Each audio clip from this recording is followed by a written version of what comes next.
la bienvenida en este nuevo en vivo desde el Libro Show, como siempre desde Espacio Forestal en Merced 76, Comuna de Santiago, para hoy hablar de música.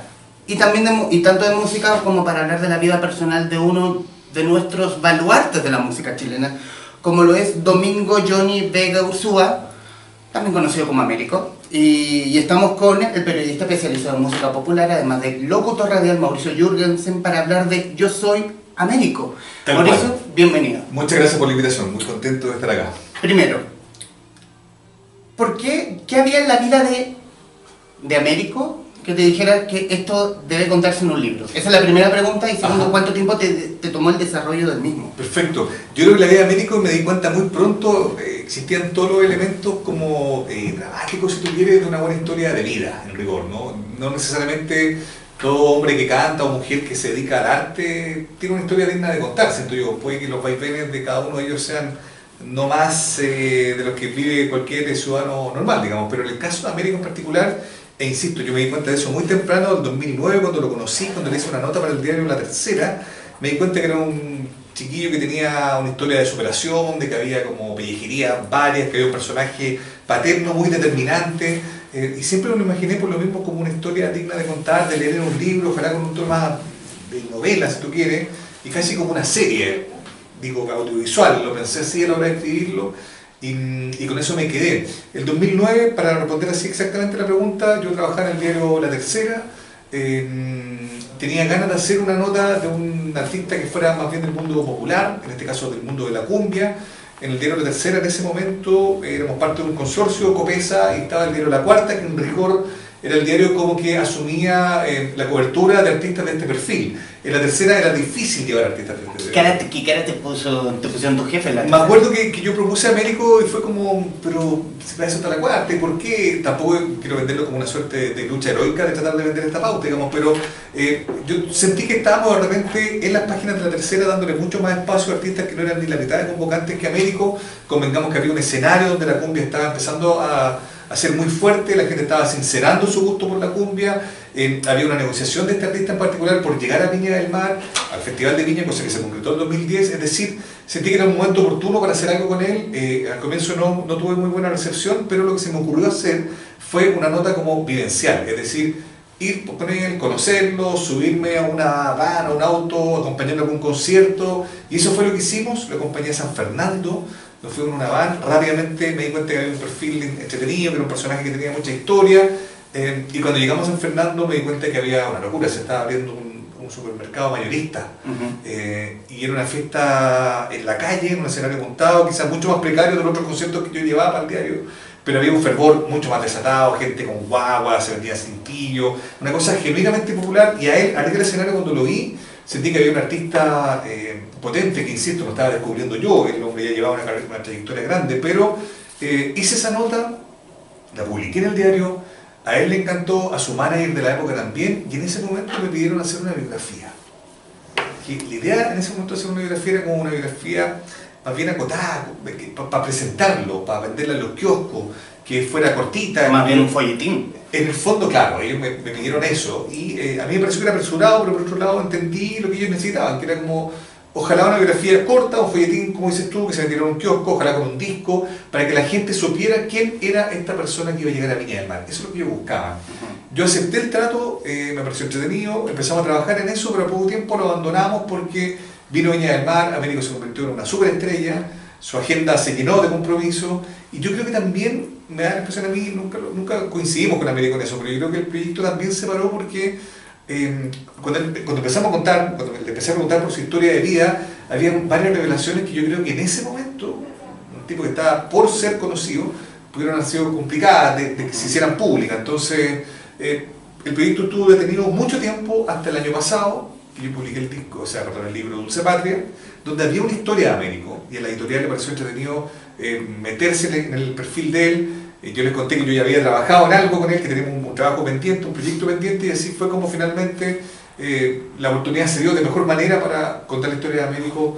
Esa anécdota contada en Dulce Patria, Historias de Música Chilena, muy buen libro, es acerca de su historia con Salo Reyes. Exacto. Y la historia con Salo Reyes es muy entretenida, porque él se entera del diario de que este niño talentoso de Arica dice, oye, a mí me gusta Salo Reyes. Claro. Y eso es muy entretenido. Es entretenido porque aparte ahí está la figura del papá de Américo, Melvin Corazón Américo, quien en realidad básicamente ve como una oportunidad de meter a su hijo, digamos, en un evento grande, con un padrino, comillas, importante, como era Salo Reyes. Él estaba tocando con el grupo Espiral en el norte, en el estadio Carlos Tilburg, y hubo una nota en el diario, un diario de Arica, donde el papá decía: mi hijo es fanático de Salito y ojalá que pudiera llegar a tocar ahí, que era una suerte de petición explícita para que Américo pudiera tocar, cosa que se concretó finalmente. Salo Reyes está cantando, sube a Américo, que era un chiquillo chiquitito, digamos, y canta con él, y en algún momento le dice: yo voy a ser tu padrino, nunca te voy a faltar cuando tú lo necesites, en fin. Y era una historia muy notable para mí en el contexto de Dulce Patria, porque daba cuenta de dos artistas que venían del mundo popular, ¿no? Y que lograron traspasar como la barrera, qué sé yo, de clase incluso, para llegar a consagrarse grande, como pasó con Salo cuando llegó a Viña del Mar, y como pasó después con Américo también cuando se consagra a nivel masivo, y como el artista más popular, más exitoso de la última década. Pero Américo nunca le cobró la palabra a Salo. No, y de hecho tuvo muchas veces tentado de hacerlo, porque lo que vino después de la historia de Américo, y eso es parte también de lo entretenido del personaje, respondiendo a tu primera pregunta, Américo tiene 40 años, pero yo siento que ha vivido como 3 vidas en una. Américo a los 7 años debutó arriba de un escenario, a los 9 grabó un primer cassette, a los 16 ya tenía 5 cassettes, a los 21 ya era padre de 2 niñas, con 2 madres distintas. En fin, o sea, eso te da cuenta de una vida muy vertiginosa, muy potente, y de una vida que, así como yo lo planteo en el libro, es una vida que va entre el desarrollo de Américo como artista, como cantante, y esta también como tropezada, accidentada construcción de su propia personalidad. Es como la historia de Américo con la historia de Domingo Johnny Vega Ursúa, que no necesariamente fue la misma historia durante muchos pasajes de su vida, pero que al final del camino de este libro, de sus 40 años, que lo cumplió a fines del año pasado, siento que finalmente esos dos personajes se juntan. Finalmente Américo asume que es un artista, finalmente Américo asume esta marca que era el nombre de su padre, que era el nombre de un clan, un padre que lo obligó a cantar, de algún modo una niñez que no tuvo, de algún modo creo yo Américo al final del camino asume que es un artista, que es un cantante, y se hace cargo de su propia carrera, de su propia vida. Voy a hacerme cargo del tema del padre, pero antes hablar del inicio de la música. Américo te habló en cierto pasaje del libro del inicio como un juego. Y, sí. como un juego, y más bien como un juego por una casualidad. Porque para un festival de la canción, el que iba a cantar era su hermano. Ajá. Y de pronto se achunchó. Sí. Y ahí su padre como: oh, tenéis que cantar. Sí. ¿Y cuál canto? Esa de Luis Miguel. Exacto. Y Luis Miguel, en el fondo la historia de Luis Miguel se emparenta muy peligrosamente con la de Américo. Hay mucho que decir y reconozco que se ha dado como una oportunidad, una coincidencia más bien con la serie Luis Miguel en Netflix y la figura del papá, Luisito Rey y todo lo que está en el libro también, y como yo también lo escribí pensando como en una serie, como si fuera una película, en fin. Pero sí, respondiendo a tu pregunta, es parte muy joven. Sobre el tema del estilo, sobre cómo está escrito, es algo parecido a lo que yo quise hacer en Dulce Patria. A mí me interesa mucho la historia de músicos chilenos, la historia de artistas del país, desde una perspectiva de lo anecdótico. No me he metido, no me interesa, no me atrae la mirada enciclopédica que siento yo que ha primado en general en la redacción de la música chilena, de datos, de investigaciones. No quiero hacer una oda al simplismo, yo valoro mucho lo que hacen otros periodistas que investigan la música chilena y van explicándola de un modo más académico, si tú quieres, pero para mí es mucho más relevante o más entretenido, si tú quieres contarlo desde una anécdota. Y esa primera anécdota en la que abre el libro, Américo era un cabro chico, tenía 7 años, habían festivales populares que se hacían en esta Arica de dictadura, y yo vivía en la población San José, en el Parque Lauca, que es una suerte como de explanada donde había juegos infantiles, que en esa época estaba botada, después fue como remodelada. Y los vecinos se organizaban, que es una cosa muy del norte, que también para mí fue una linda oportunidad de conocer un poco ciertas dinámicas de Arica, que no son obviamente necesariamente las mismas que uno vive en el centro del país, digamos. Claro. Y lo que hacían, se dividían como una suerte de comisiones, como de alianzas por barrios, por sectores, por calles, y organizaban distintas cosas, como quien hacía la empanada más grande, cosa que el papá de Américo ganó porque el viejo fue a comprar, hizo una empanada tremenda que alimentó como una cuadra entera. Habían concursos deportivos, el papá de Américo también era entrenador del Club Deportivo Lauca, donde jugaba su hijo mayor, que era Darwin Jesús, hermano mayor de Américo, y quien estaba además postulando al rey feo de estas fiestas que eran el carnaval del Parque Lauca, que eran clásicas celebraciones que hasta el día de hoy se hacen en febrero en el norte, y especialmente en Arica. Y la última prueba que le quedaba a Darwin, al hermano mayor de Américo, era cantar una canción, iba a cantar Corazón Mágico de Diango, estuvo ensayando un par de días y el día anterior el papá Melvin, que Melvin todavía no se dedicaba a la música, Melvin en ese momento era un hombre que se dedicaba al comercio, cruzaba Tacna, como muchos ariqueños que se dedicaban al comercio en esa época, iba, qué sé yo, 5 veces a la semana a Tacna, compraba zapatos, trajes para bautizos de las guaguas, cosas que se encontraban más baratas allá, las traía para Arica. Y le dijo, o sea, tú no me puedes dejar botado, la familia no puede perder. Aparte, el papá Melvin tenía una rivalidad con un vecino, con el Mono Vargas, que también tenía una hija que iba a competir. Entonces, Melvin no estaba dispuesto, básicamente, a la derrota. Es como la historia del barrio mío, del tuyo, del tuyo. Bueno, eso que tú dices para mí es muy importante, porque historias de clase media, historias con las que uno puede empatizar, historias de Chile, uno a veces sabe tanto, con tanto detalle, historias de gente de otros lados y que no se conectan con nuestra realidad. Para mí, eso es algo como que va de fondo con el libro, poder ver un paisaje chileno, realmente chileno más allá de la historia de Américo. Finalmente el papá dice, ok, Américo, tú vas a cantar, ¿y qué canto yo? No importa si cantáis en la casa de Luis Miguel, palabra de honor, canta esa cuestión. Pero es que canta nomás, yo te compro, puta, si cantáis, yo te compro la ropa Luis Miguel, te compro hasta la bufanda blanca Luis Miguel. Bueno, eso fue el año 85. Miguel recién había cantado en Festival de Viña.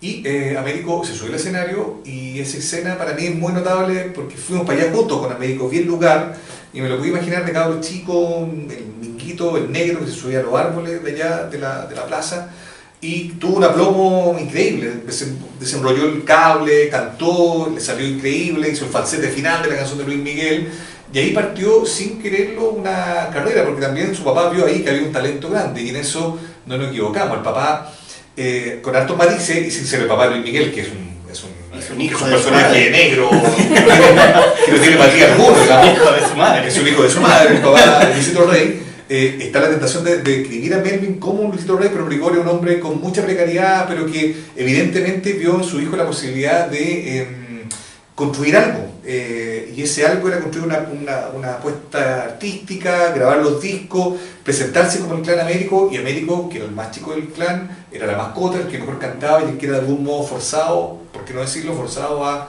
ser parte del show que había contado el papá. Pero ese momento iniciático es muy notable, era muy chico, él no tenía idea, entró como un juego, entró como un parche, entró para salvar el honor de la familia, terminó siendo el inicio de una carrera que imagínate, lo tenía consagrado como un artista súper importante en el país. ¿Y le compró el traje? No queda muy claro el asunto. O sea, en el fondo no ganó, quedó como en un empate, pero como no, este cabro es bueno. Bueno, no se lo compró. Y no se lo compró.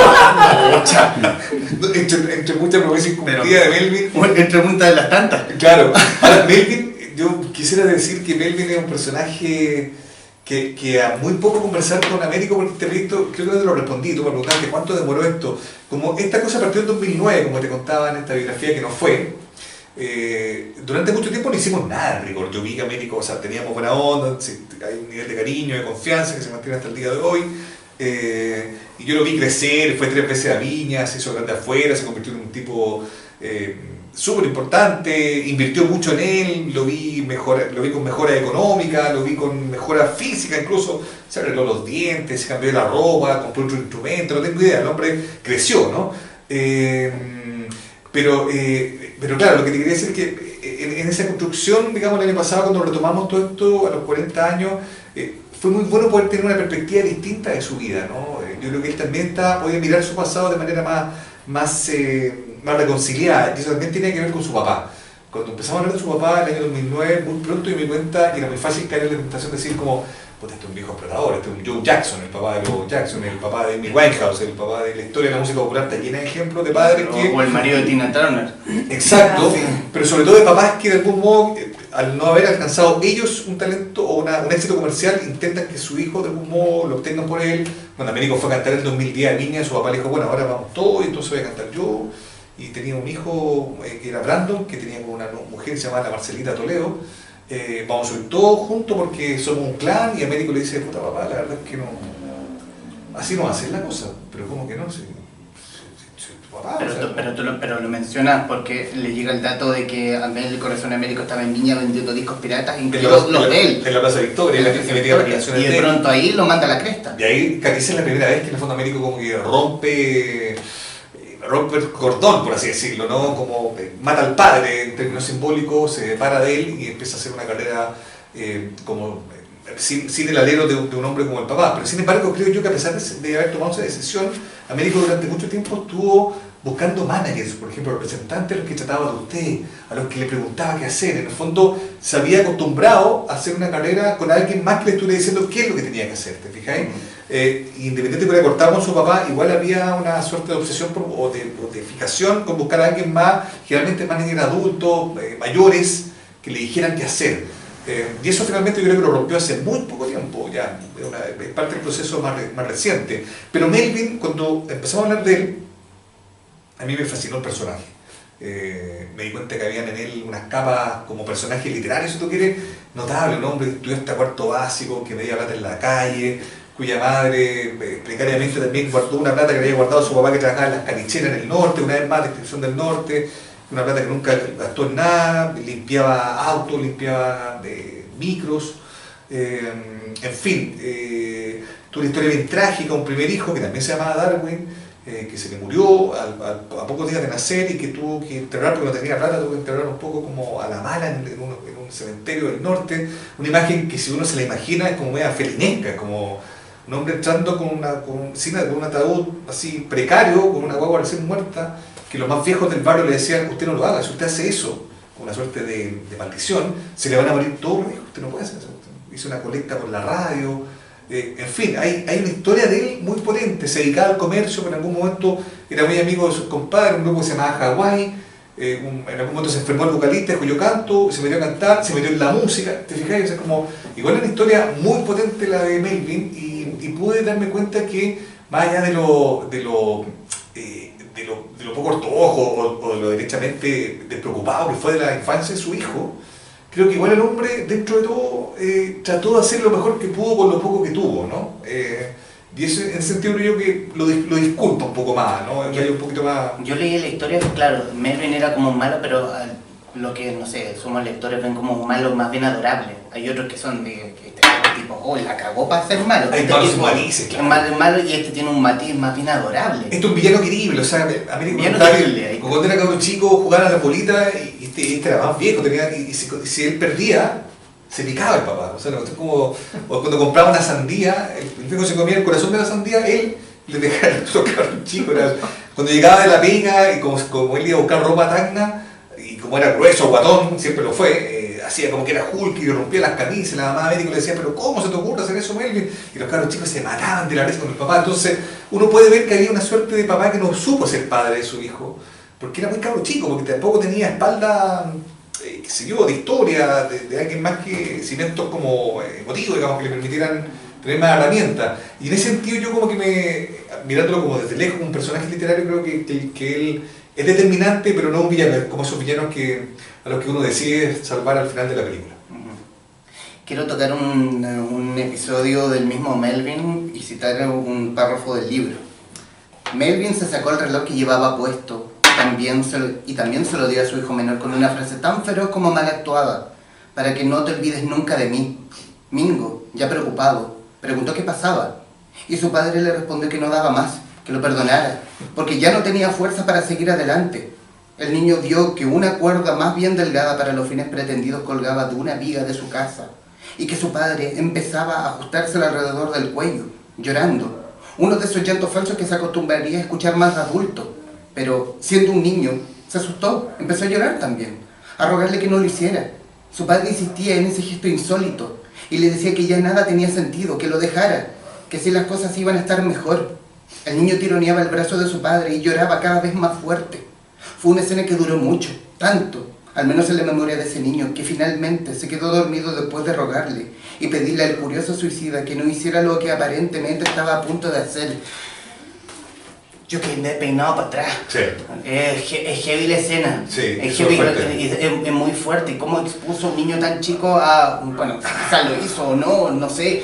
Que quizás lo hizo o no, o era un bluff para asustar al cabro chico. Era una puesta en escena. Lo que pasa es que Américo Melvin se separa muy pronto de la mamá de Américo, queda mal, y de algún modo en esta personalidad infantil, como yo te la describía, y bueno, directamente border, así como en el fondo extrema, él decide cómo hacer una puesta en escena con su hijo menor para que él pudiera decirle a su madre de que su papá no estaba pasando bien. Y lo que simula en ese relato es un intento de suicidio, digamos. Entonces, le entrega un reloj, le entrega una cadena, una cadena que después se le regaló a una novia, y Américo siempre le decía, pues esa cadena tú me la ibas a dar a mí, y la novia después se le perdió en un motel, en fin, es parte de la historia de Melvin Corazón Américo. Que historia que a mí me dan entre risa y pena, pero bueno, Américo... No, maldita cadena. Claro, si esa cadena tú me la diste como que te iba a matar, no, sí, está guachando. Tal cual, y un día se la vio puesta como a una polola que tenía Melvin Corazón, y esa cadena es mía. No, tranquilo, después se le perdió la cadena a esa novia que tenía en un motel en Antofagasta.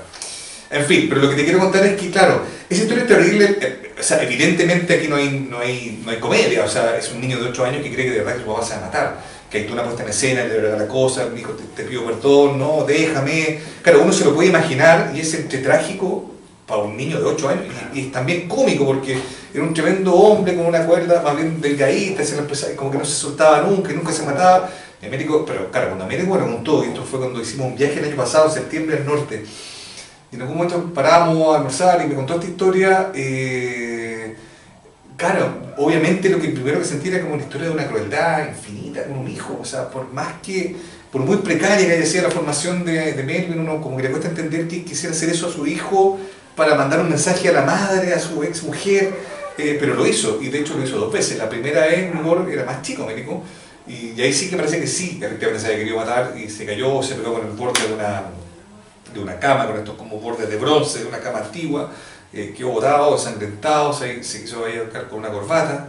Américo salió, escuchó un golpe fuerte en la casa, salió a la calle, a los vecinos, le pidió ayuda a un vecino y lograron llevarlo a un centro asistencial. Es parte de la historia de Américo y también creo yo que es parte de una historia que él, sin querer, la fue repitiendo. Y Américo también en algún momento de su vida intenta suicidarse, y eso también está contado en el libro, y yo creo que lo hizo con un nivel como de inconsciencia, y probablemente también lo hizo como que, replicando inconscientemente lo que había visto de su papá, ¿no? O sea, en ese sentido yo creo que el libro, y lo hablamos muchas veces con él, cuando lo conversamos tantas veces, yo creo que hablamos unas 30 veces con Américo, que no eran interrogatorios, no eran cuestionarios, eran más bien conversaciones, algunas eran más largas, otras eran más emotivas, otras no.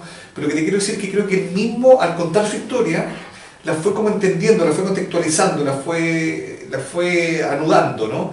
Y eso creo que también es notable. Para mí también para mí también tener la edad que tengo yo y como autor de su historia, me permitió también poder entender un poco y ayudarlo a él a entender, quizás juntos construir un poco de por qué pasaban ciertas cosas.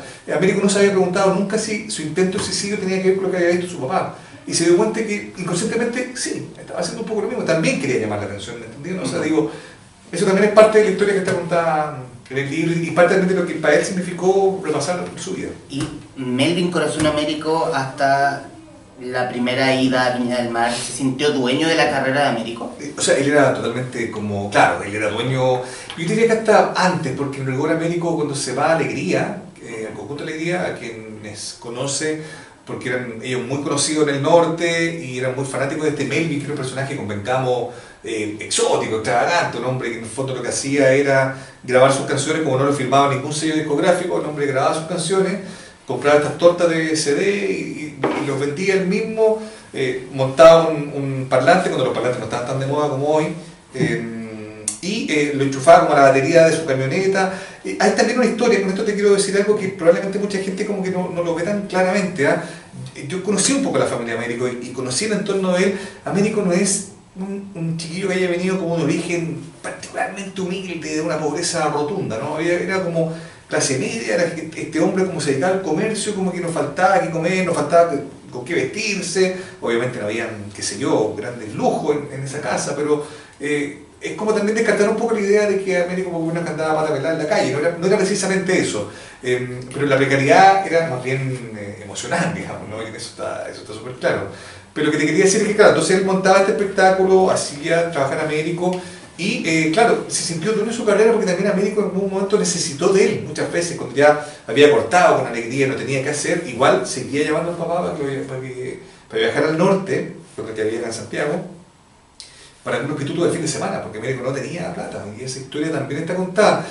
A mí, como para dar una mirada general, a mí lo que me gusta de este libro, lo que creo que podría ser de interés de la gente que lo va a leer, o que ya lo leyó, o que tiene alguna curiosidad, es que yo creo que todos conocemos a Américo, pero no todos conocemos toda la historia de Américo, y esa es la gracia del libro. Yo creo que para mí, hay cosas que, por ejemplo, 2 años antes de que lanzara su disco, no sé qué, su más conocido, y que se lo pelearan todos los sellos discográficos, Américo vendía discos en la calle, que era lo mismo que hacía su papá, pirateaba discos, pero pirateaba discos de otra gente. Y los vendía en ferias de Macul, de la Florida, porque no tenía plata, porque no tenía ni uno, porque había viajado, había tocado la alegría, lo echaron de alegría, se fue 3 veces a Europa, la plata no le alcanzaba, su familia estaba un poco cansada también de bancárselo, llegó a mandar un currículum para trabajar en Falabella, o sea, estuvo a punto, y eso fue 2 años antes de que levante la mano, te vas, y 3 años antes de Viña del Mar. Para mí fue bien sorprendente encontrarme con esa parte de la historia, tomando en cuenta que uno quizás podría pensar que la época de precariedad fue mucho antes, pero fue una vida muy compleja. Yo creo que Américo, con la mitad de cosas que él vivió, cualquier otro artista habría decidido renunciar, digamos, y derechamente emplearse en Falabella o en otra cualquier tienda. Pero él siguió adelante, y yo creo que su éxito de hoy es premio a una resiliencia que por algún momento fue casi una locura, digamos, de seguir insistiendo. Nombras el contraste de este Américo vendedor de discos piratas en la calle versus en la gran campaña que tenían las grandes multinacionales disqueras con Abajo la Piratería, No versus el No Mates la Música, versus hoy bajo una de esas mismas multinacionales ya establecido en Miami, con un nuevo disco y un nuevo disco muy bueno, sí. en todo caso. Sí. Volviendo al tema de... Porque antes no fue solamente cumbia la vida de Américo. Sí. Tuvo un pasado más bien grunge. Totalmente. Con Red Room. Red Room, claro. Como Red como la Room, película de Kubrick. claro, que lo nombras como un grupo que tocaba desde Soundgarden hasta Stone Temple Pilots, pasando por Nirvana y Pearl Jam. Sí, y él quería tocar la batería, lo quería cantar. Lo que pasa es que él de chico le gustaba la música tropical, que era la música romántica, que eran los LPs que tenía el papá. El papá coleccionaba música, le gustaba Leodán, le gustaba mucho Santo. De hecho, Melvin imitaba a Santo, no sé cómo le salía, pero lo imitaba. Y el Puma Rodríguez, el cantante favorito. Tiene una pinta. Como en los últimos años. En los últimos años, probablemente. Ya fue. El cantante favorito de Américo de chico era el Puma Rodríguez. De hecho, soñaba con él. Una imagen muy tierna. Le decía, papá, soñé con el Puma, que me tocaba la cabeza, me hacía cariño. En fin. Y pasa que, claro, él siguió tocando con su padre en esto del Clan Américo. Y en algún momento la cumbia, la tecnocumbia, la cumbia que nosotros conocemos como sound, se hizo muy popular en el norte, pero él, que es sorprendente que él lo reconociera, también tenía prejuicio con esta cumbia. Básicamente la encontraba rasca, de hecho, con la terminología en el norte para hablar de lo indiada. Que era, claro, que era música de los indios, es decir, era música como de los bolivianos o de los peruanos. Que no fue una despectiva para referirse a ese... Pero bueno, era un poco el contexto. Él se andé con la pluma, le molestaron a los amigos que le gustaba la cumbia tecno. Perdón, Mauricio, de hecho esto lo relata el mismo Américo en el libro. Llegué a la cumbia por necesidad. Tenía todos los prejuicios de mi generación y de mi entorno con este estilo. A diferencia de lo que pasaba en Santiago, quizás donde la distancia era más por una cosa social, allá en Arica la reticencia con lo tropical, con la tecnocumbia, también tenía un matiz casi racial. Se decía que la indiada iba a los bailes, los encuentros cumbieros de principios de los 90. Andé con la pluma, le decíamos a los que escuchaban cumbia o iban a esos encuentros con bandas que venían de Perú y Bolivia. Una tontera por donde se le mire. Totalmente. Y totalmente. De hecho, su mamá le gustaba la cumbia y le decía, oye, tú deberías cantar tecnocumbia. Tienes linda voz. No, esa cuestión. A él le cargaba, no le gustaba, pero básicamente la necesidad tuvo cara de hereje. Tenía 21 años, ya tenía 2 hijas y con el papá no le alcanzaba con estas puestas en escena que hacía el papá. Porque el papá también se conseguía cosas, a Melvin se conseguía cosas por sí solo, para mineras, para, bueno, un poco el mundo también en el que se movía la cosa del norte.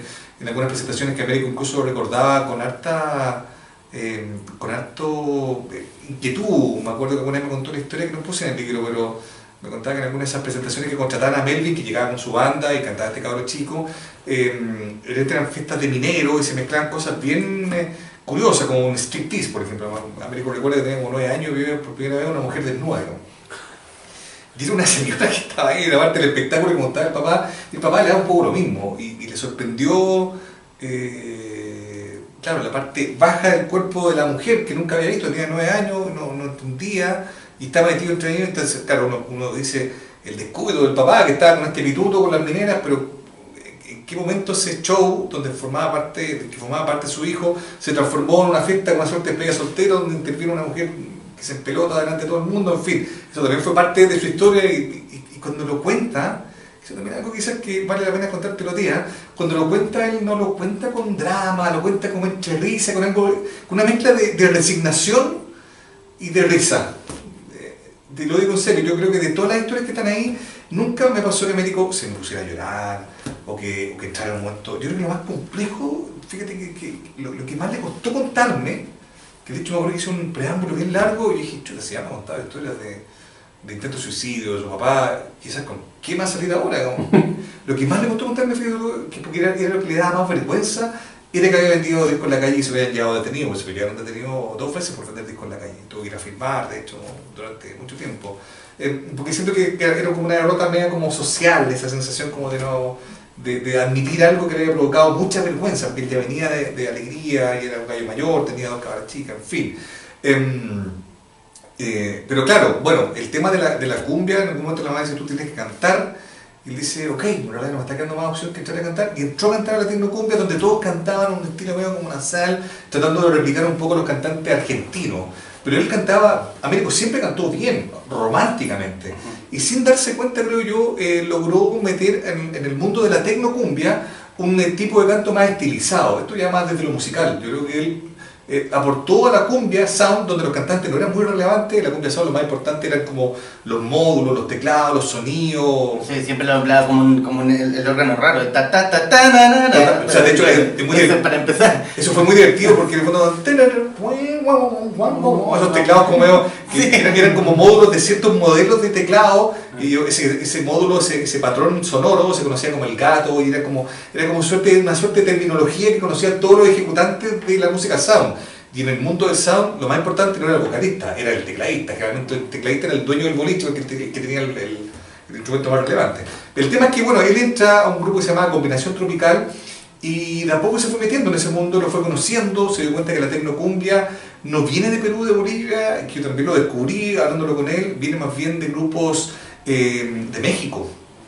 Bronco, Los Temerarios, Los Bukis, que era donde cantaba Marco Antonio Solís, Sonido Master, el grupo Miranda, bandas que yo fui descubriendo, porque cada vez que hablamos con él me iba a buscar estos grupos, y era increíble encontrarse con ese sonido, y esos grupos fueron muy influyentes en Perú, en Bolivia, porque también ahí se mezcló una cosa más bien andina, otro tipo de imaginería, y eso derivó en bandas que en Arica son pioneras también de ese sonido, como Capítulo Quinto, Siglo XX, grupos que existen algunos cassettes muy precarios, no existen mucho más, pero se puede establecer ese hilo, que yo no lo tenía muy claro, te digo muy sinceramente, entre ese sonido de la cumbia y lo que derivó acá en la cumbia del norte, que por lo pronto digamos que todas estas bandas mexicanas que te nombré son hijas de Los Ángeles Negros, chilenos, así que podríamos decir que hay un círculo que también se cierra, digamos, ¿no?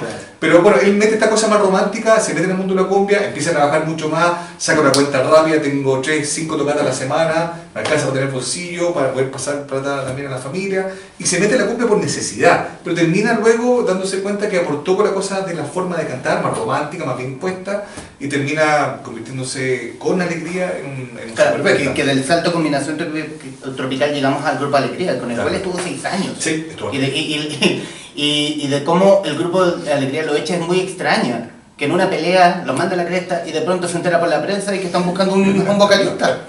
Fue rarísimo. Y muy rara esa Y otra cosa historia. que es muy rara con la alegría, que bueno, hay mucha gente que me ha dicho y que le dice que lo ubica de esa época, ¿no? Yo me acuerdo en los 90 que Alegría era parte como de una seguidilla de bandas que sonaban acá, American Sound, Hechizo. Yo estudiaba en Valparaíso en los 90 y me acuerdo que los típicos after de Valparaíso, como que en algún momento la cosa se ponía como media de bailanta o de música sound, y entraban a sonar todo, y está acá, te gusta la mujer, la cervecita, la clásica canción esa de mujer y cerveza.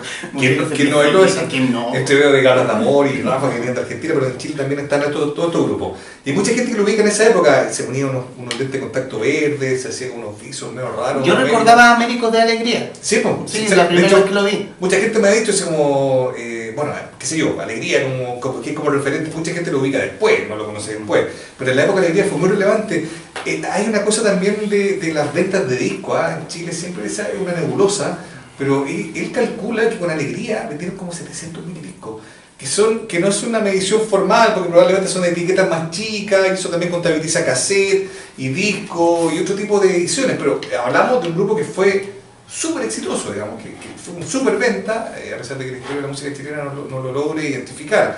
Pero claro, en algún momento él estaba más o menos bien, pero había mucha lucha interna, que algo que sea todas las bandas, y en un momento estaban discutiendo, me dijo, sé que cuando se pongan de acuerdo, me llaman después y me dicen qué es lo que hay que tocar y chao.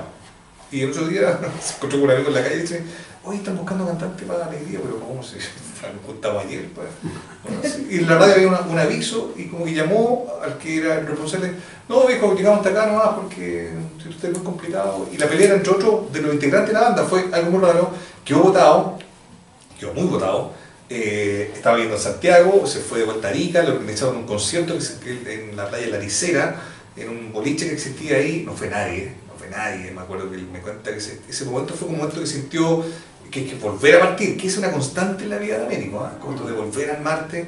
Después armó la Nueva Alegría con un primo de su novia de entonces, de su mujer, la Pepa Órdenes, y se empezó a armar y después se encontró con otro cabro que conocía a todo el mundo de la escena y dice, ¿sabes qué? Tenemos que irnos a Suecia. Allá hay una movida que es la que clásica y partió, finalmente hizo 3 viajes a Suecia, pero volvía y entre medio se tuvo que hacer cargo de su hija, vendiendo discos, en fin. Eso pasó entre el 2002 y el 2007, 2008. Son 6 años bien desconocidos, creo yo, en la historia de Américo. Y eso también me permite decirte algo que en este libro, yo como que en la época de la fama de Américo, por así decirlo, como del 2009, 2010 hasta el 2012, que fue la época como el pic de popularidad, yo como que la omití un poco, porque siento que es la etapa más conocida de Américo. En rigor, ya sabemos más o menos lo que hizo, dónde cantó, con quién cantó, pero me preocupé más como de lo que pasó antes de que se convirtiera en una estrella y lo que pasó después de que se convirtiera en una estrella, que era también parte de una historia que nos estaba contando. Ahora, sin embargo, igual tocas esa parte donde, en el fondo donde Américo le da el palo al gato. Sí, sí. Palo al gato. Y de hecho voy a citar un pedazo del texto. A morir fue el 7º disco de su catálogo. A morir. Y salió, gracias Jaime Dabañino. A morir. A morir fue el 7º disco de su catálogo y salió a la calle el 19 de diciembre de 2008. Así es. Fue adelantado en el programa Jingo de Chilevisión y se convirtió en éxito inmediato. Los cálculos de Américo, aunque parezcan errados de acuerdo a lo que se ha divulgado del título chileno más rentable en la década del 2000, le permiten concluir que ese disco se comercializó con más de 400.000 copias, aunque los registros oficiales marcaban hasta 2015 ventas por 150.000 copias. Sí. Había un disco anterior que era La Silla donde había logrado cierto éxito, exacto, pero A morir fue el palo al gato. Sí, y de hecho en esa búsqueda es muy interesante porque eso también habla mucho de él. Él intentó varias cosas, cuando vio que Douglas, por ejemplo, le fue bien, intentó con el bolero. Siempre estuvo tratando de oler dónde venía algo. Y en un viaje al norte, a Perú, con su primo, encontró un par de canciones que levante la mano y dijo, esta canción va a pegar, esta canción sí que va a sonar. Y lo que hizo fue, regrabar muchos de los temas que, me acuerdo en un momento también fue muy polémico, esto como, oye, pero Américo está cantando puras canciones de grupos peruanos que ya eran populares, pero él efectivamente la estilizó y la acomodó para el repertorio, y ese disco en particular, A morir, fue un súper venta, y ahí la historia cambió dramáticamente para él. Empezó a aparecer continuamente en televisión, en algún momento era como Américo la Nueva Alegría todavía, pero en algún momento ya se desmarcó de eso. Hubo programas que fueron como programas de televisión que fueron bien relevantes para él en ese momento, antes de la Viña, como Jingo, como Buenos Días a Todos, gente como Felipe Camiroaga, por ejemplo, fue como una suerte como de padrino, y todos se sentían un poco como de algún modo conmovidos con la historia de este cabro que venía de Arica y que lo había conseguido. Hay que poner en contexto una vez más, Chile todavía con prejuicio con la música tropical, eso se empezó a romper un poco con el grupo La Noche, ustedes se acordarán ahí de O'Reilly, ellos tuvieron como un primer éxito importante y se abrió ahí un escenario por el que entró Américo y que se hizo más fácil para él también, porque era solo una persona, no había un grupo donde compartir protagonismo, tenía una historia muy notable, un papá venía del norte, en fin, había varios como medios. Yo creo que tuvo una oportunidad también muy adecuada para que Américo pudiera convertirse en lo que se convirtió, que fue, insisto, un fenómeno, así como yo lo veo, el último fenómeno de la música chilena hasta Mon Laferte, si tú quieres, que hablo de fenómeno de cantidad de discos vendidos, de canciones tocadas en la radio, una cosa muy expresiva. Yo creo que no va a pasar algo así. Y quiero saltarme a la ida a Viña, pero más que a la primera, a la segunda, a la que fue al día siguiente, que fue 2011. 2011. Era la noche del martes 22 de febrero de 2011. Venía bajando del escenario de la Quinta Vergara. Era su segunda vez en el Festival de Viña y terminaba un concierto de 1 hora y 29 minutos. en que cantó 20 temas, marcó 50 puntos de rating y que resultó a vista de todo el mundo impecable. Finalmente lograba sacarse el sinsabor del 2010, cuando debutó en el festival solo un día antes del terremoto. Quería olvidar esa y todas las presentaciones del certamen en esa temporada. Sin embargo, fue él mismo quien decidió poner el foco en otro lugar a partir de algo que probablemente pocos notaron. Un mensaje al oído de parte del animador Rafael Araneda, que le pidió que se bajara en virtud del tiempo, mientras la gente insistía en la permanencia del ariqueño después de un show. Ya está dicho, memorable. Abro comillas. Compadre, no se me haya la cara. La de Rafael Araneda. Ayúdame a calmar el monstruo. Mire que la Eva no tiene mucha experiencia en esto. Así es que vámonos despidiéndonos.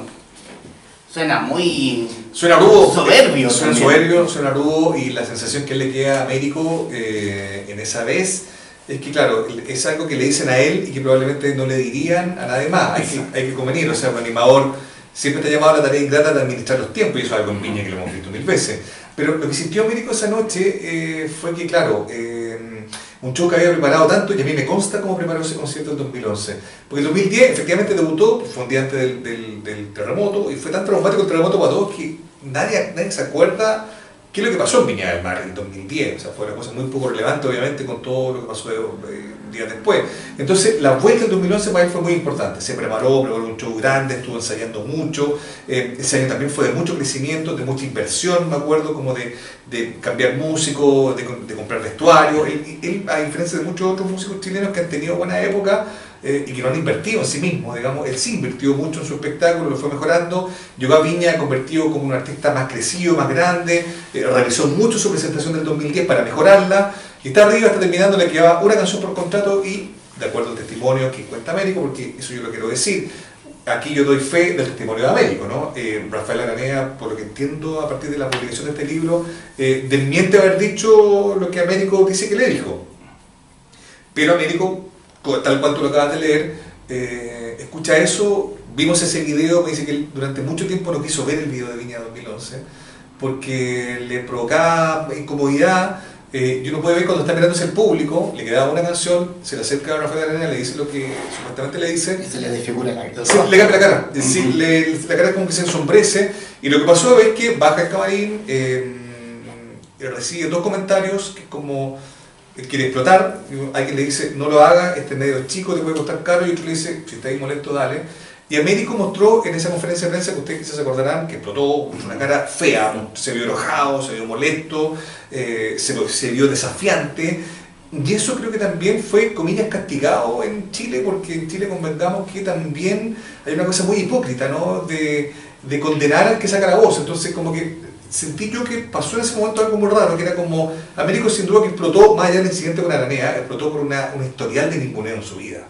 Creo que en el fondo hizo catarsis por historias largas de mucha época, de gente que no le pagó, de gallos que lo dejaron botados, un chapicete de Tacuatagua lo dejaron botado ni siquiera con plata para el bus de vuelta, de estafa, de amenazas, 1000 cosas. Entonces en el fondo era como en mi momento soñado, donde finalmente logro hacer el show soñado en Viña del Mar, que es el techo artístico para cualquier artista en Chile. Aparece este gallo, me dice este tema, que viene Romeo Santos, que no se lo diría a un artista internacional. Que no se lo diría a Romeo Santos. Que quizás tampoco se lo diría a un artista chileno, pero de mejor perfil o de un origen distinto, eso también Américo lo sentía. Entonces en el fondo en la conferencia explota, y se ve ahí una cara que fue muy castigada en Chile. Yo te diría que la gente también lo castigó un poco por la sensación de, Américo se le fue el humo a la cabeza. Por soberbio. Sacó la voz, se puso soberbio, ya no es el ariqueño humilde, el negrito que tiene que estar siempre agradecido porque el país le ha dado la oportunidad de convertirse en un famoso.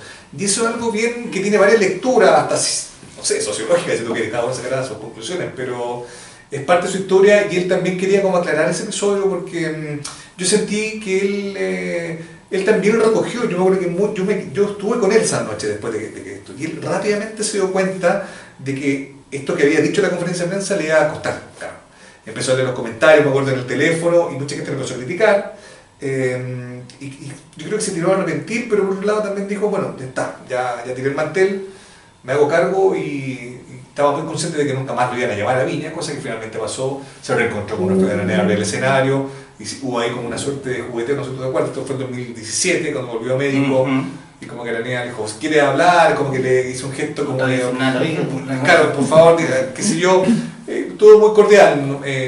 Yo no te diría que haya amistad en absoluto ahí, digamos, ¿no? El profesionalismo en el Pero hay una sensación de, claro, claro, esta es mi versión, insisto, Araneda dice que no es su versión, que no pasó así, que no aludió a Eva Gómez, pero Américo esa frase la repitió incluso a quien era en ese momento marido de Eva Gómez, Pablo Morales, director del festival, y también tiene ese dato, digamos. Pero bueno, en parte de la historia yo creo que fue, insisto, hizo catarsis con un poco de una historia de ninguneo. Solo para reforzar ese punto, hay una historia de Américo cuando alguna vez va a una reunión en Pedro Valdivia Norte con un productor, con un dueño de un sello discográfico de música tropical.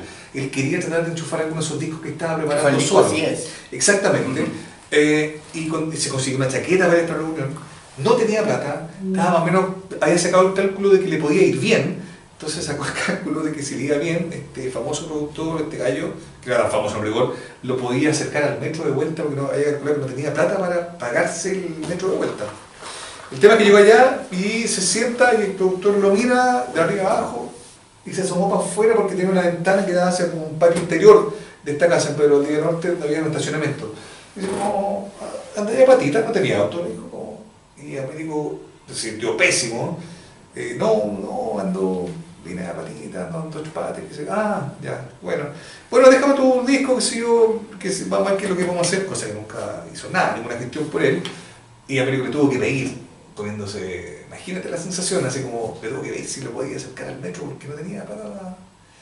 Y él lo acercó al metro y con eso el poco que le quedaba pudo llegar a la casa derrotado y humillado, ¿no? Entonces, historias de ese tipo tuvo muchas, Américo. Entonces, a mí me parece que esa noche en Viña del Mar, cuando explota y se ve fue la catarsis de una historia. De un historial de ninguneo. Esa es mi sensación, esa es mi tesis. Yo cuando insisto, en esta conversación conjunta, digamos, construyendo el libro, cuando conversaba, así como, ¿no será que esa noche negro tú explotaste por puta así? De verdad, es probable que sí, en el fondo era más allá de lo que pasaba ahí. O sea, el caso de Araneda fue la gota. Exacto. Esa es mi tesis, eso es lo que yo creo, eso está puesto en el libro, y finalmente fuimos, una vez más, en esta construcción de su vida, del relato de su vida, fuimos como construyendo tesis que también superaban el relato como anecdótico de cada cosa que pasó. Yo traté siempre de darle como algún fondo a cada una de las historias que contaba. No lo pensó hasta que lo vio escrito en el papel. Contrariamente a lo que decía el título, la duda no ofrecía cuestionamiento alguno para él. Ese tenía que ser el primer sencillo de su próximo disco inédito. Américo lo sintió de la misma manera que cuando decidió por Te vas o Que levante la mano. Es decir, con una convicción inmediata, con una sensación invisible desde el estómago.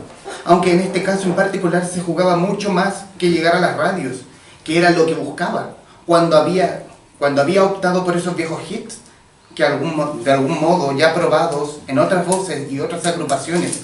Aquí estamos hablando ya el último disco de Américo. Claro. Con él ya establecido en Estados Unidos, haciendo una cosa aún más grande de lo que ya había hecho, no sé, desde su primera actuación en Viña. Claro. Totalmente, es un momento final y eso tiene que ver con algo que hablamos en algún momento de este diálogo, como de la buena oportunidad que se dio el año pasado de cerrar su historia tomando en cuenta lo que estaba pasando. Es decir, en diciembre del año pasado cumplía 40 años, era como un número cerrado, es como, ok, cerrar una etapa. Finalmente, este sueño que tuvo durante mucho tiempo, este plan, lo concretaba. Se compró una casa en Miami y está viviendo allá en América. Tiene una oficina andando acá, tiene otras cosas acá, pero su familia con él se mudó, está viviendo en Miami, con su mujer La Pepa y con su hija Dominga. Y la idea de estar en Miami es efectivamente proyectar su carrera desde ese lugar y eventualmente conseguir algo. Américo me dijo algo hacia el final del libro y lo pongo, me dice como, yo quiero seguir en este ritmo de trabajo unos 10 años más, es decir, hasta los 50 años. Y para eso se estaba cuidando, se alejó del alcohol, que también hay una historia ahí más o menos reciente, bajó de peso, está tratando de estar con la cabeza limpia, concentrado en la pega, está tocando mucho, tocó mucho afuera, tiene distintos formatos de shows. Cuando viaja afuera viaja con menos músicos, cuando son conciertos más grandes contrata más músicos, tiene como bien armado su negocio. Lo que te quiero decir es que en el fondo sintió como yo sentí, y él sintió que era un buen momento cerrar la historia con esos hitos, ¿no? Y ese disco en particular, el tema de la duda, que la canción se llama La Duda, a mí me sirvió como excusa para efectivamente decir como, ok, esta canción la voy a elegir yo. Esta vez yo no voy a preguntar la opinión que me dicen todos, porque de hecho alguna gente le decía, oye, esta canción no es muy cumbia, lo tuyo es cumbia, si saltáis otro terreno te puede ir mal. Y Américo, acostumbrado a escuchar siempre a los que, comillas, supuestamente más sabían, probablemente por una suerte de reflejo de lo que había sido su formación con su papá, decidió tomar la decisión él. ¿Sabes que yo voy a escoger esta canción? Y voy a morir con las botas puestas, y los que están conmigo van a trabajar conmigo. Américo es un gallo tranquilo, pero yo lo he visto en interna resolviendo cosas de su pega, y es un gallo que habla claro, ¿eh? No tiene mucho lío. Y esta canción, me dice él, cuando la cantó por primera vez, como que sintió que a lo mejor no, la había escogido mal, y que a lo mejor estas voces que le habían dicho, ojo con la cumbia, te voy a alejar, no está marcante, lo que sé yo, ten cuidado, dijo, puta, si me equivoqué. Finalmente la canción funcionó, fueron las más tocadas del año, y es un símbolo del momento en el que él asume que tomar sus decisiones era algo que tenía que hacer finalmente a los 40 años. Por eso el libro se llama Yo soy Américo, porque esa frase, que fue como un grito de guerra cuando él saltaba diciendo Yo soy Américo, muchas veces la dijo sin tener conciencia de lo que estaba diciendo. Finalmente a los 40 años, y eso lo resolvimos muy cerca de acá, estábamos almorzando un día, cerrando algunas cosas del libro final, como dijo, finalmente me dijo como Yo soy Américo. Como, finalmente me doy cuenta, finalmente el nombre me pertenece.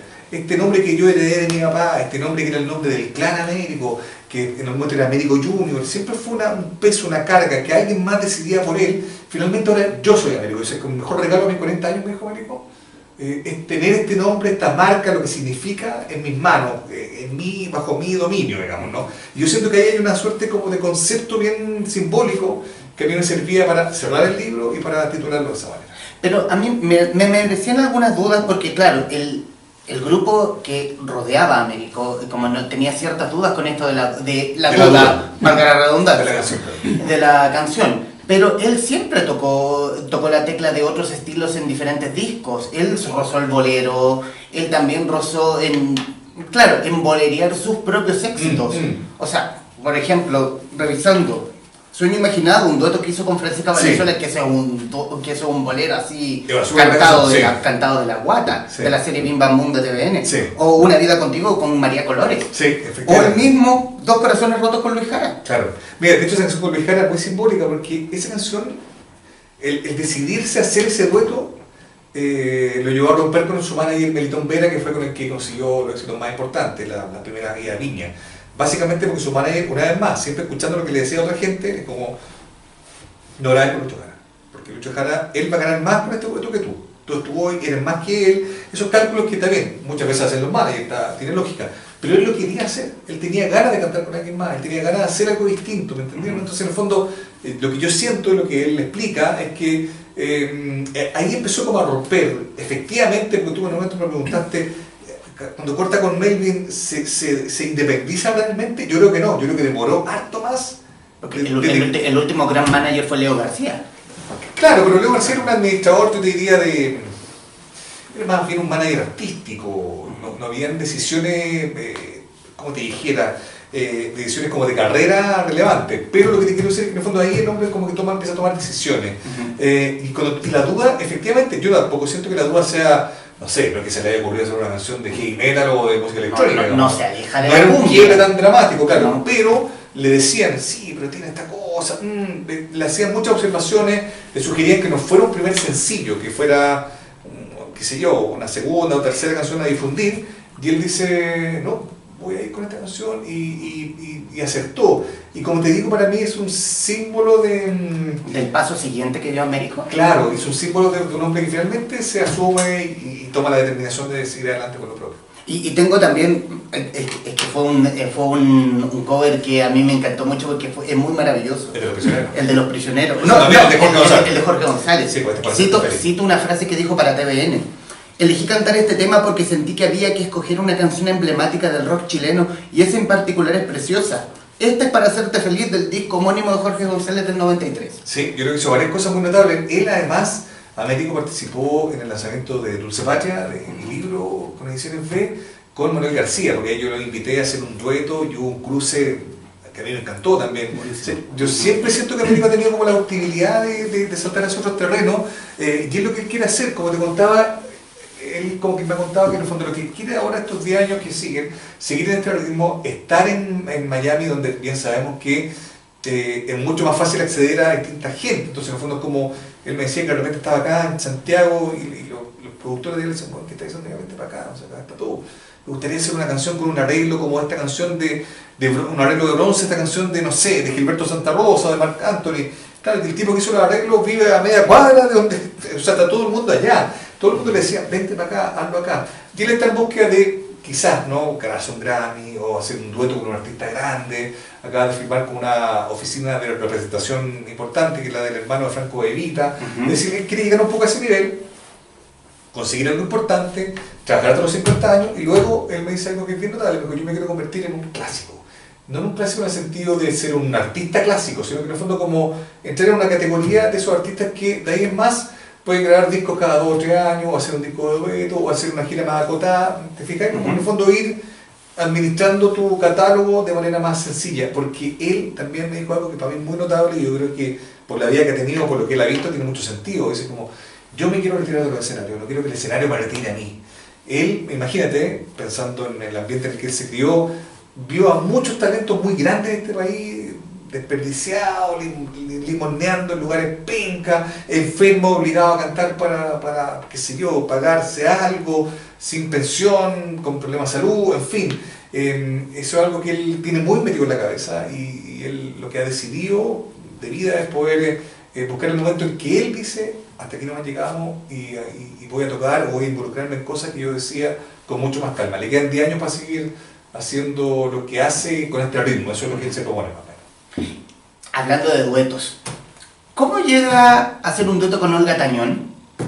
Vínculos que Los vínculos que él tenía desde afuera. Los vínculos que fue armando, y otros que están por completarse también. Si le está como bien, lo que no quiere él es saltar como al mundo del crossover más como urbano, siente que no es su lenguaje, no trataría de hacer sumarse una cosa claro. Como Fonsi y Daddy Yankee. Claro, yo creo que su búsqueda va más que nada como, o sea, no abandonar la cumbia, pero en el fondo él siempre tiene un referente. Marc Anthony, en algún momento cuando estaba muy perdido en el norte, había salido de Alegría, aprendió a maquetear, a hacer. Eso es algo que también quiero yo decir del libro, que creo que más allá de su historia personal y artística, siento que también en algún momento del libro hay varios pasajes que hablan de lo musical, de su destreza musical, porque hablamos de un medio que no estudió música, que no tiene conocimientos formales, pero yo me acuerdo que en un momento, en un viaje, digo, pero oye, ¿cuál es la diferencia entre el vals peruano y el pasillo ecuatoriano?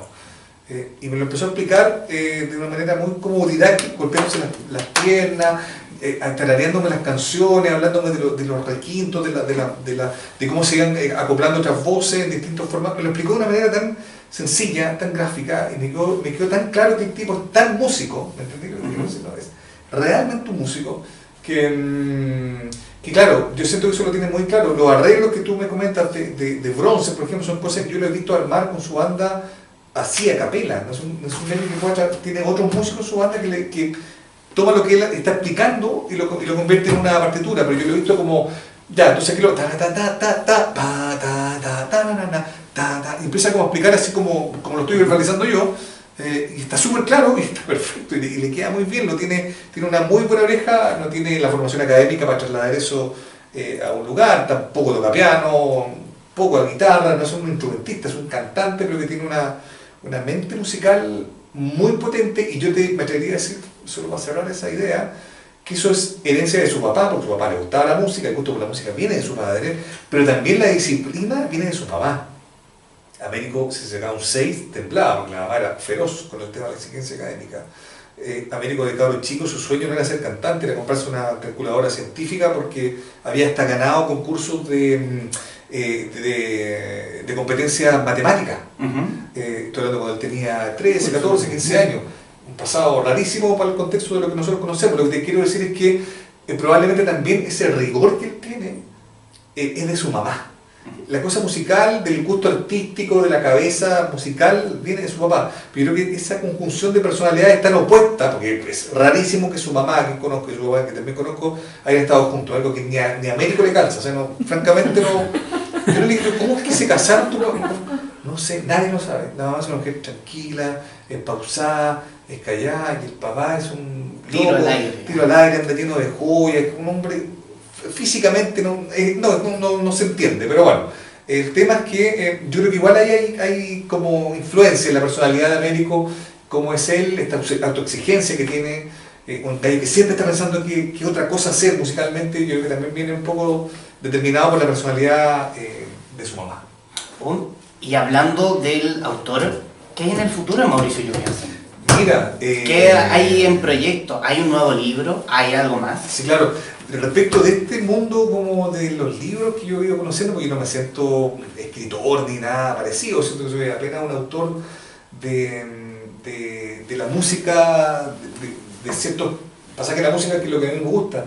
Yo siento que hay una experiencia que está como que estoy descubriendo, ¿no? El primer libro fue como una recopilación de entrevistas, de historias.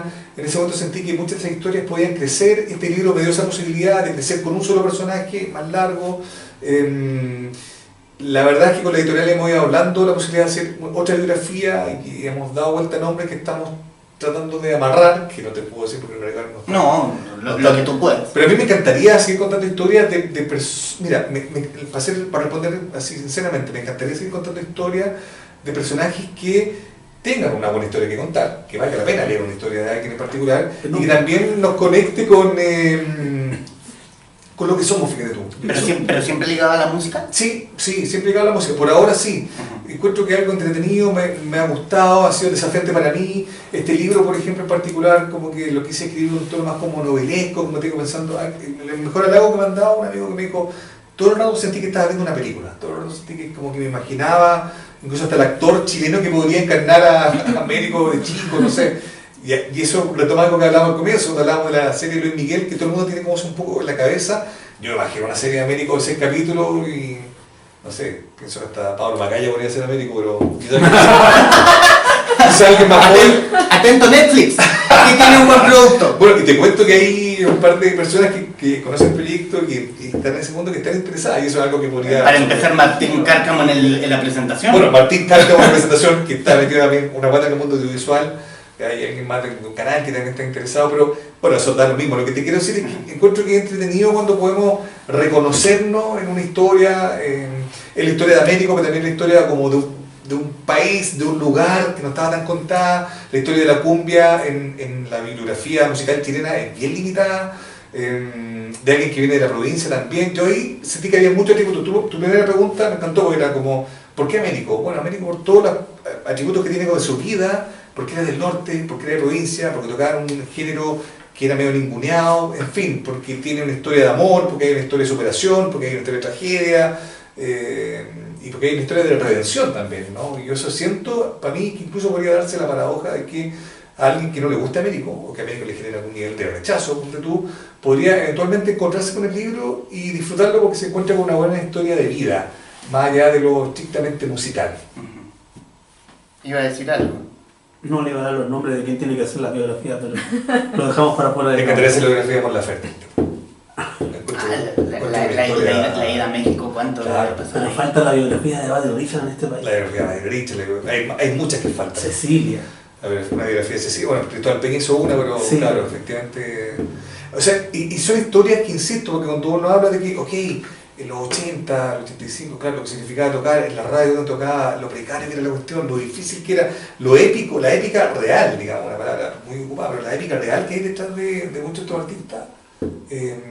A mí me pasa que mucha gente me dice como, puta, me conmovió, me emocionó, descubrí algo potente en él, me hizo pensar un poco en mi vida, no tengo idea. Yo creo que cuando pasa eso, el proyecto, más allá ¿cómo te dijera?, de la clasificación formal, los libros de música, siento que también se puede entender como otra cosa, como algo más. Y eso es algo que a mí me resulta fácil a través de las anécdotas, creo que se humaniza el personaje y puedes descubrirlo mucho mejor que si te voy contando una historia cronológica de su vida, de los discos que vendió, de las cosas que hizo, de los lugares que llenó. Yo leo muchas biografías medio desconcertantes y a veces muchas de ellas un poco que te defraudan, digamos, porque uno lee como una suerte de reportaje largo sobre hitos formales en la carrera de los artistas, pero hay poca vida, hay poca anécdota, hay poca calle, hay poca historia, hay poca humanidad. Yo humildemente creo que este libro tiene harto de eso que a mí me gusta leer en la historia de otros artistas. ¿Alguien más quisiera decir algo más? ¿No? Bueno, yo te voy a repetir lo mismo que te dije en la presentación. Historia, la biografía autorizada. ¿Qué resquemor puede causarnos a toda una biografía autorizada? Que va a cortar ciertas partes, que hay mucha luz y poca sombra, pero tenemos una historia donde Américo, donde ya ha pasado cierta madurez, él quiso contar su vida, sí, por muy trágica, por muy donde haya mordido tierra, me Sí. haya comido tierra, Sí. nos enfrentamos a una muy buena historia. Una buena historia enriquecida con... Uy, se me perdieron. Aquí está. Con un buen set de fotografías, donde ahí yo coincido con lo que dijo Melvin Corazón Américo, el weón lindo. Qué lindo el weón. Qué lindo el weón. Claro, en el momento, ¿qué dijo tu papá cuando naciste? Porque aparte no fue al parto, entonces la mamá se lo fue a mostrar, a enseñar a un mercado donde trabajaba Melvin. Y digo, oye, mira que este es tu hijo, qué lindo el weón. Dijo, esa fue su suerte de primera declaración sobre Pero una cosa displicente, ¿verdad? Qué lindo weón. qué lindo el weón. Bueno, también Américo, su encuentro con Gonzalo Reyes, En la famosa noche de aquella. en la famosa noche aquella. Y yo no quiero más que recomendar una muy buena historia de uno de nuestros baluartes de la música chilena, es nuestro último gran ídolo. Yo me atrevería a decir que en la última década, sí, y no es que uno quiera como reforzar el O sea, personaje en virtud del libro, pero tuvimos, al nivel de hoy, como está Américo, anteriormente fue Gonzalo Reyes. yo me atrevería a decir que en los últimos 15 años hay dos nombres que han sido realmente populares en la música chilena y es un terreno que yo conozco bien. Yo diría que uno es Américo y otro es Mon Laferte. No reconozco otro, probablemente Mon Laferte con una expresión más potente porque viene también proyectada desde fuera, ella construyó carrera más bien desde México para acá, pero Américo en algún momento era un fenómeno brutal, digamos, algo similar a lo que vive ella. Yo creo que, claro, su éxito ha decantado, si tú quieres, o sea, estabilizado, pero yo me atrevería a decir que es de los cantantes, o sea, no me equivoco, creo, si digo que es de los cantantes chilenos más populares de los últimos 30 años, no hay duda. Quédense con eso. Yo soy Américo, escrito por Mauricio Jürgensen bajo el alero de Ediciones B, donde pueden encontrarlo obviamente en Espacio Forestal, le hablo a la gente de Facebook, en Merced 76, Comuna de Santiago, bueno, más que decir, y es lo más cercano que tenemos al grunge con Chris Cornell aquí. Oye, Mauricio- Cristian Cornejo, que yo siempre le decía a Américo, porque Américo me echaba la misma idea. Cristian Cornejo, y Cristian Cornejo es el nombre de un gran amigo de la infancia de Américo, entonces siempre nos reíamos, porque aparte era un amigo que le conseguía pituto, en fin, un montón de cosas. Cristian Cornejo, el doble chileno. Excelente. Mauricio Jürgensen, gracias por este ratito para conversar. Buenísimo, muchas Ya, gracias súper. por la invitación.